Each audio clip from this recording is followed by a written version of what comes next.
นิทานอีสปเรื่องสุนัขกับเงา ณ เมืองอันห่างไกลแห่งหนึ่งมีเจ้าสุนัขผู้หิวโซอยู่ตัวหนึ่งมันได้แอบลอบเข้าไปในเมืองและได้ไปขโมยเนื้อชิ้นใหญ่มาจากร้านขายเนื้อมามันคาบเนื้อชิ้นนั้นแน่นแล้วรีบวิ่งหนีออกมาในระหว่างที่สุนัขตัวนั้นกำลังข้ามสะพานเหนือลำธารนอกเมืองมันก็ได้ก้มลงไปดูในแม่น้ำและเห็นเงาของตัวมันเองในน้ำนั้นเจ้าสุนัขมองเห็นเป็นสุนัขอีกตัวหนึ่งที่กำลังคาบเนื้อที่ดูเหมือนจะมีขนาดใหญ่กว่าของมันเป็น2 เท่าด้วยความโลภที่อยากจะได้ชิ้นเนื้อที่ใหญ่กว่า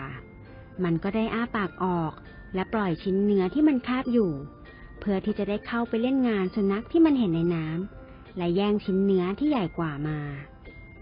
ชิ้นเนื้อที่มันปล่อยออกจากปากได้ตกลงไปในน้ำในทันทีและภาพของสุนัขอีกตัวที่มันเห็นก็ได้หายไปตามแรงกระเพื่อมของน้ำขณะนี้เห็นเป็นเพียงสุนัขที่ไม่ได้คาบชิ้นเนื้อใดๆไว้แล้วทำให้มันรู้ว่าสุนัขตัวที่มันเห็นว่าคาบชิ้นเนื้อชิ้นใหญ่นั้นก็คือเงาของตัวมันเองนั่นเองดังนั้นมันจึงได้เสียชิ้นเนื้อไป